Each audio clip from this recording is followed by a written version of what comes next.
नमस्कार। आज सुनते हैं जानी मानी लेखिका मीनू त्रिपाठी द्वारा लिखी हुई कहानी वर्चुअल वर्ल्ड। तो आइए कहानी शुरू करते हैं। पापा, आपको शिकायत किससे है? इस लैपटॉप से या मुझसे? ना मुझे तुमसे शिकायत है और ना ही तुम्हारे लैपटॉप से, बस चिंता है। इस तरह समय बर्बाद करना ठीक नहीं है। इसे छोड़ोगे तो अपने मोबाइल में बिजी हो जाओगे। कुछ बाहर की दुनिया से भी सरोकार रखना है या फिर इसी में अपनी दुनिया ढूंढनी है?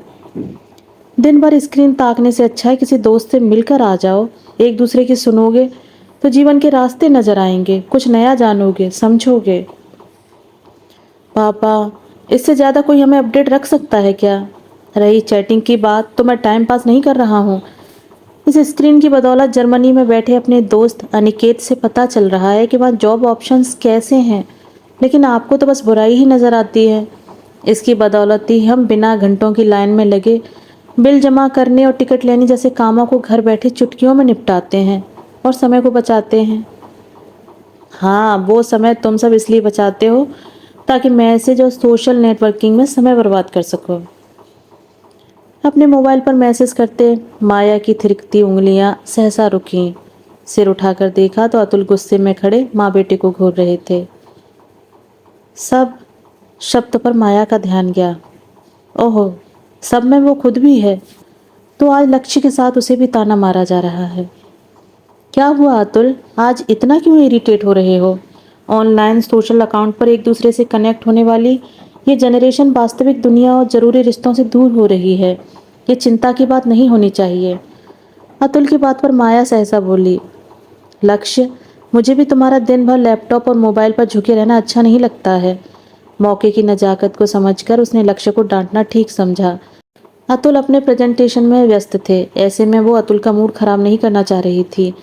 आज छुट्टी के दिन पूरा ऑफिस घर पर ही खुल गया। प्रेजेंटेशन के चक्कर में न खाने की सुध थी न सोने की। ऊपर से लक्ष्य को देख करके चिढ़ जाते हैं। उनका मानना है कि लक्ष्य हमेशा अपने मोबाइल या लैपटॉप में आंखें गड़ाए बैठा रहता है। हालांकि माया जानती है कि लक्ष्य अक्सर ई बुक डाउनलोड करके पढ़ता रहता, लेकिन अतुल को लगता है कि वो उसमें गेम, चैट या मूवी देखकर अपनी आंखों और दिमाग पर बेवजह का जोर डाल रहा है। और कहीं सोशल नेटवर्किंग साइट पर बैठे देख लिया, तब वो वर्चुअल वर्ल्ड को लेकर एक नया बखेड़ा शुरू हो जाता है। लोगों से जोड़ने के लिए क्या अब एक यही साधन रह गया है? अतुल जब भी ये बात कहते हैं, घर में विवाद हो जाता है। लक्ष्य और माया का मानना है कि लोगों को जोड़ने में इसने बहुत बड़ी भूमिका निभाई है, जबकि अतुल का मानना है कि इसने एक ऐसी आभासी दुनिया निर्मित की है जिसमें लोग एक दूसरे से जुड़े होने का भ्रम पाले असलियत से दूर वर्चुअल वर्ल्ड में चले जाते हैं। उस दुनिया में भीड़ के बीच भी इंसान अकेला है।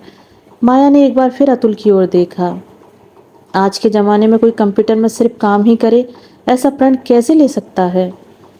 अतुल अब भी फाइलों में डूबे हुए थे। आदतन माया ने धीरे से लैपटॉप लॉग ऑन किया, मेल चेक की, थोड़ी सी ऑनलाइन शॉपिंग साइट चेक की। लुभावने प्रस्ताव थे, पर महीने की शुरुआत में ही ढेर सारा सामान ऑनलाइन से मंगाकर बजट बिगाड़ लिया था। सो चुपचाप मन मारकर अपनी मचलती इच्छाओं पर किसी तरह काबू किया। अतुल जान जाते तो उनका पहला प्रश्न होता, क्या इसकी ज़रूरत है? अब अतुल को कौन समझाए कि हर खरीदारी के पीछे ज़रूरत नहीं होती है। मन में कुलबुलाती इच्छाएं भी होती हैं, जो ऑनलाइन ऑर्डर के साथ ही शांत होती हैं। अतुल ने तो उसकी इस आदत को देखकर एक तरीका भी सुझाया था कि जब भी किसी चीज़ पर मन अटके तो आंखें बंद करके लंबी सांस लो और मन ही मन खुद से पूछो कि क्या मुझे इसकी ज़रूरत है। अक्सर पाने की तीव्रता इससे शांत होती है। अतुल को चिढ़ाने के लिए भी माया कभी कभी ऐसा करती है, तो अतुल हंसते हैं। तभी माया की नज़र एक धानी रंग के कुर्ते पर पड़ी। लगभग इसी रंग का कुर्ता उसने कॉलेज के दिनों में पहना था। ये रंग कुछ याद दिलाता है, बरसात की बूंदें और हरी हरी धुली धूप। पुराने बीते दिनों के भूले बिसरे पलों की याद ने अनायास माया के होठों पर मुस्कान की रागिनी छेड़ दी थी। कॉलेज की मस्ती के वो दिन, वो सहेलियाँ। उस दिन तय हुआ सब हरे रंग के सूट में आएंगी। माया ने लगभग ऐसे रंग का धानी सूट पहना था। कॉरिडोर से निकलते हुए किसी ने सरगोशी की थी, ब्यूटीफुल। मुड़कर देखा तो वो जयंत था। माया मुंह नीचे करके मुस्कुरा दी तो जयंत के हौसलों के पंख निकल आए। उत्साहित होकर बोला, जानती हो माया, तुम्हारे इस कुर्ते का रंग और वो भीगी हरी धूप बिल्कुल एक सी है। धानी रंग की ऐसी व्याख्या पहले नहीं सुनी थी। ध्यान कुर्ते से हटकर जयंत की ओर गया। कहाँ होगा जयंत? एक एक करके लगभग सभी सहेलियां मिल गईं, लेकिन जयंत को नहीं ढूंढ पाए। माया की उंगलियां फिर थिरकी। एक बार सर्च पीपल में जाकर ढूंढने की कोशिश की। अनगिनत चेहरों के बाद एक पहचाना सा चेहरा आया। जयंत माजरेकर। हाँ, यही तो है। आगे की ओर चले बालों के बावजूद माया पहचान गई थी। तभी अतुल की आवाज आई। माया, प्लीज चाय पिलाओगी? हाँ हाँ, कहती हुई माया जल्दी से लॉग आउट करते हुए रसोई की ओर चली गई। चाय के पानी के साथ ही अतीत के वो निश्चिंत मस्त पलों की यादें भी खत बताने लगी थीं। आज ही निकिता को मैसेज करती हूँ कि उसने जयंत को ढूंढ लिया है, या फ़ोन कर देती हूँ। फ़ोन पर ढंग से बात तो होगी।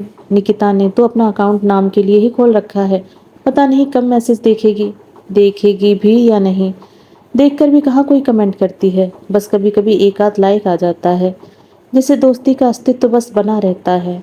जब वो नहीं मिली थी तो कल्पनाओं में ही अपनी दोस्ती की गर्मी की आंच खुद तक पहुंच जाती थी।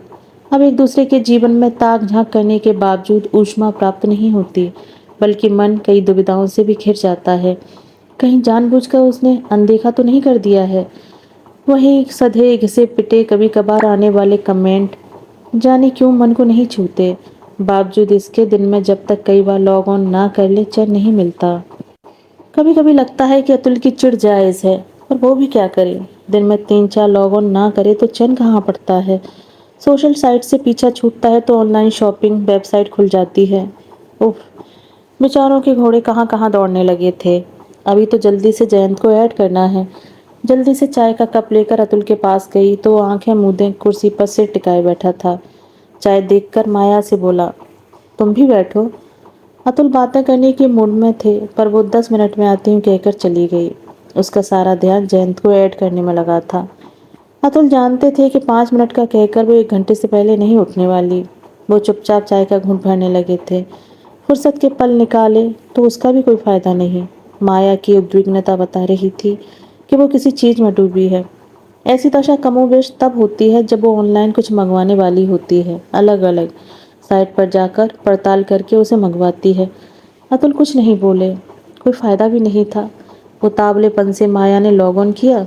इस बार जयंत को ढूंढने में ज़्यादा समय नहीं लगा। उसका प्रोफाइल चेक किया, कुछ तस्वीरें मिली उसकी पत्नी और बिटिया के साथ। एक बार फिर उसके होठों पर मुस्कान आ गई थी। पुरानी ख्यालों में एक बार फिर गुम होती चली गई थी माया। लगा निकिता पीछे से पुकार रही है। तू आराम से आना माया, तुम्हारी सीट उस हीरो ने रिजर्व करके रखी होगी। सच ही था। वो जब बस में चढ़ती जयंत अपनी सीट से उठकर बिना कुछ कहे आगे चला जाता और वह झेंपती मुस्कुराती उस जगह पर बैठ जाती थी। उसे याद आया किस तरह एक बार उसकी पेन की स्याही खत्म हो गई थी। लेक्चर छूटा जा रहा था। 1-2 बार पेन को झटका देकर परेशानी में इधर उधर देखा। तभी आगे बैठे जयंत ने बिना पीछे मुड़े उसकी ओर पेन बढ़ाया तो निकिता की हंसी छूट गई थी। बाद में सबने कितना चिढ़ाया था। उस दिन तो जयंत के नाम के आगे तेरा विशेषण लग गया था। तेरे जयंत की 2 आंखें आगे और 2 पीछे हैं, जो हमारी माया पर लगी होती हैं। सच भी था।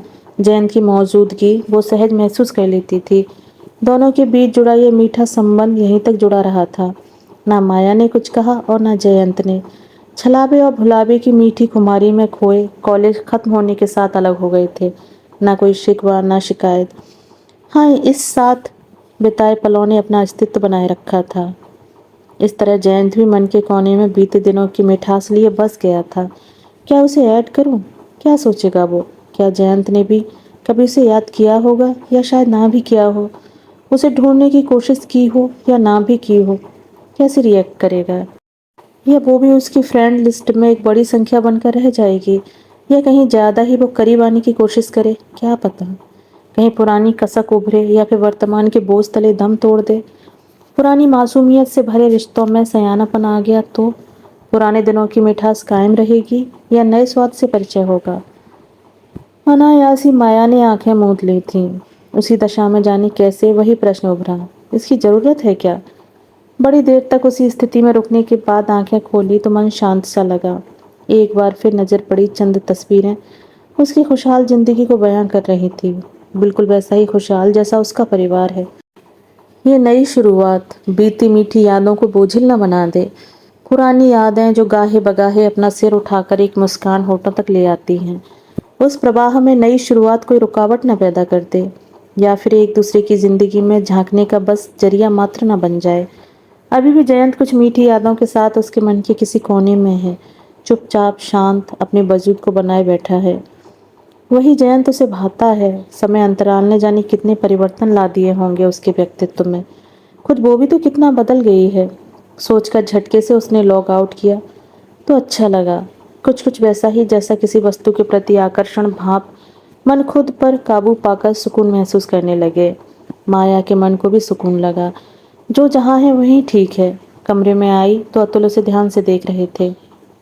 क्या मंगाया? मैं शॉपिंग नहीं कर रही थी। इतनी तल्लीनता से तो तभी बैठती हो जब कुछ मंगाना होता है। उसकी बात पर माया मुस्कुराकर बोली, नहीं अतुल, एक कॉलेज मेट को देखा सोशल साइट पर। फिर उससे बात की? नहीं। क्यों? बस ऐसे ही, जाने क्यों मन नहीं किया। इसलिए नहीं कि मुझे उससे कोई आपत्ति है, बस इसलिए कि ज़रूरत नहीं है। हम अपने जीवन में बहुत से पड़ाव पार करते हैं। उन पड़ावों से जुड़ी यादों की एक अपनी समय सीमा और उनसे जुड़ी मिठास और पहचान होती है, जिसे याद करके हम इस भागम दौड़ जिंदगी में सुकून सा महसूस करते हैं। सोशल नेटवर्किंग के जरिए हम कितने पुराने लोगों से जुड़े, लेकिन जुड़ने के बाद हमें वो खुशी हासिल नहीं हुई जिसकी यादें हमारे मन में बसी थीं। ऐसे में लगता है ना मिलते तो ठीक रहता। लोगों की उदासीनता ओढ़ने से अच्छा है उन्हें पुरानी सौंधी यादों में ही रहने दिया जाए। कितने पुराने लोगों से ऑनलाइन जुड़े, पर रोज उनको सामने देखने के बाद भी वो जुड़ाव महसूस नहीं होता है जो हम एक दूसरे से यादों और ख्यालों में जुड़कर महसूस करते थे। कुछ दिनों तक संपर्क में रहने के बाद संपर्क टूटता सा लगता है। क्या बात है माया? आज दर्शन से जुड़ी बातें लग रही हैं। कहीं सोशल नेटवर्किंग से मोह भंग होने के शुभ संकेत तो नहीं है? ऐसा हुआ तो मुझसे ज़्यादा खुश नसीब कोई नहीं होगा। कम से कम तुम मुझे समय तो दोगी। आप मेरी शिकायत कर रहे हैं? नहीं, ये दुआ कर रहा हूँ कि लोग मैसेज और चैट के जरिए नहीं, आमने सामने एकांत में बातें करें। पापा की सारी बातें घूम फिर कर वहीं आ जाती हैं, लक्ष्य ने कहा तो माया हंस दी। एक दूसरे की खिंचाई करते सबके साथ माया को अच्छा लगा था।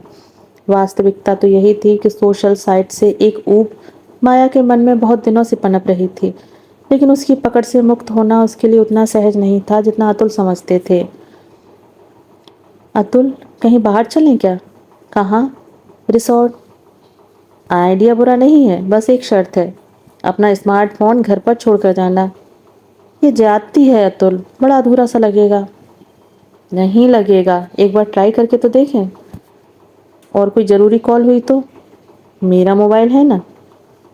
पापा, आपका पुराना बेचारा सा मोबाइल बिल्कुल स्मार्ट नहीं है। कोई बात नहीं, स्मार्ट नहीं है इसलिए अपनी उपस्थिति को बेवजह दर्शाएगा नहीं। कहते हुए अतुल ने माया और लक्ष्य के हाथ से उनका स्मार्टफोन लिया। स्मार्टफोन को हसरत से निहारते लक्ष्य और माया जहां इनके बगैर कुछ समय बिताने की कल्पना से मायूस थे, वहीं अतुल सोच रहे थे, काश उन सबका साथ और तारों भरा आकाश इस कमी को पूरा कर पाए तो आज का ये प्रयोग सफल हो सकता है। दोस्तों, अभी आप सुन रहे थे मीनू त्रिपाठी द्वारा लिखी हुई कहानी वर्चुअल वर्ल्ड। कहानी सुनने के लिए धन्यवाद।